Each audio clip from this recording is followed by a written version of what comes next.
పితా పుత్ర పవిత్ర ఆత్మ నామమున ఆమెన్. ప్రియ సహోదరి సహోదరులారా, నేటి సువిశేషము లూకాసు వార్త 21వ అధ్యాయము 20వ వచనం నుండి 28వ వచనం వరకు. యెరూషలేము ముట్టడింపబడ్డ కాంచినప్పుడు దానికి వినాశనము సమీపించినదని గ్రహింపుడు. అప్పుడు యోదయాసీమలో ఉన్నవారు పర్వతములకు పారిపోవలెను, పట్టణంలో ఉన్నవారు వెలుపలకు వెళ్లిపోవలెను. వెలుపల ఉన్నవారు పట్టణములో ప్రవేశింపరాదు, అవి ప్రతీకార దినములు. ఆ దినములలో లేఖనములో వ్రాయబడినవి అన్నియు జరిగి తీరును. ఆ రోజులందు గర్భిణీలకు బాలింతలకు ఎంతో బాధ, ఎలయనా భూమిపై ఘోరమైన విపత్తు సంభవించును. ప్రజలు దేవుని కోపమునకు గురియగుదురు, జనులు ఖడ్గమునకు బలియగుదురు, బందీలుగా అన్ని దేశములకు కొనిపోబడుదురు. తమ కాలము పరిపూర్తి అగ్గు వరకు అన్యులు యెరూషలేమును కాలరాచెదరు. సూర్య చంద్ర నక్షత్రములలో సూచనలు కనిపించును. సముద్ర తరంగ గర్జనలతో ప్రజలెల్లరూ అల్లకల్లోలమగుదురు. ఎలయనా అంతరిక్ష శక్తులు కంపించును. ప్రజలు ప్రపంచమున సంభవించు విపత్తుల వలన భయముచే తమ ధైర్యమును కోల్పోవుదురు. అప్పుడు మనిషి కుమారుడు శక్తితో మహామహిమతోనూ ఆకాశమున మేఘారూఢుడై వచ్చుట వారు చూచెదరు. ఇవి అన్నియు సంభవింపనున్నప్పుడు ధైర్యముతో తల ఎత్తు చూడుడు, ఎలయనా మీ రక్షణ కాలము ఆసన్నమైనది.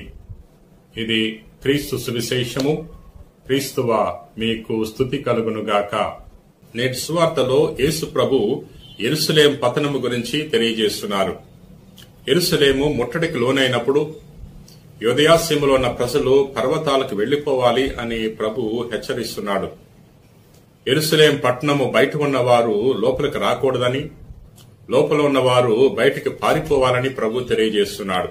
ఎందుకంటే రోమీయులు యెరూషలేము మీద దాడి చేసి యెరూషలేమును నాశనం చేస్తారని ముందుగానే ప్రభు ప్రవచించి ఉన్నాడు.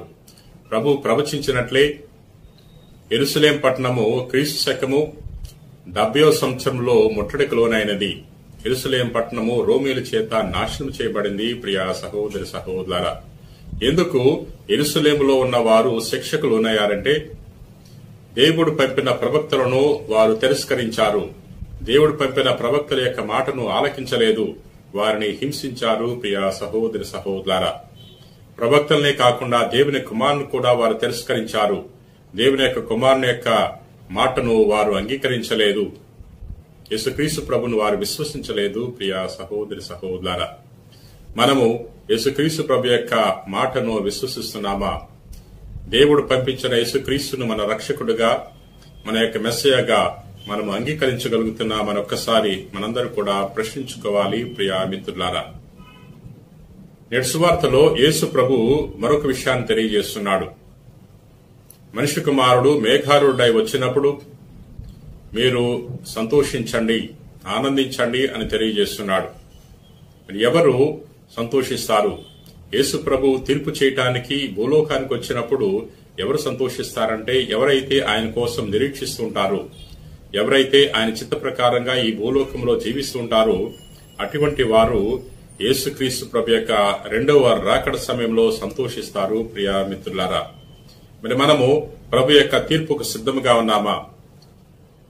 ప్రభుని స్వీకరించటానికి, ప్రభు యొక్క తీర్పుకు లోనవటానికి మనందరూ కూడా సిద్ధపడి ఉన్నామా అని ఒకసారి మనందరూ కూడా పరిశీలించుకుందాం.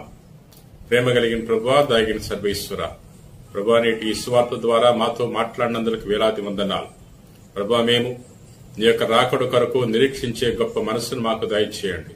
ఈ లోకంలో నీ చిత్తాన్ని తెలుసుకుని నీ చిత్త ప్రకారంగా జీవించి నీ రాకడ కొరకు మేము నిరీక్షించే గొప్ప మనస్సును మాకు ప్రసాదించండి. ఈ రోజున ఎవరెవరైతే ప్రార్థన చేస్తున్నారో వారందరినీ కూడా దీవించమని మా అనాథుడైన క్రీస్తు ద్వారా మనవి చేయుచున్నాం తండ్రి. ఆమెన్.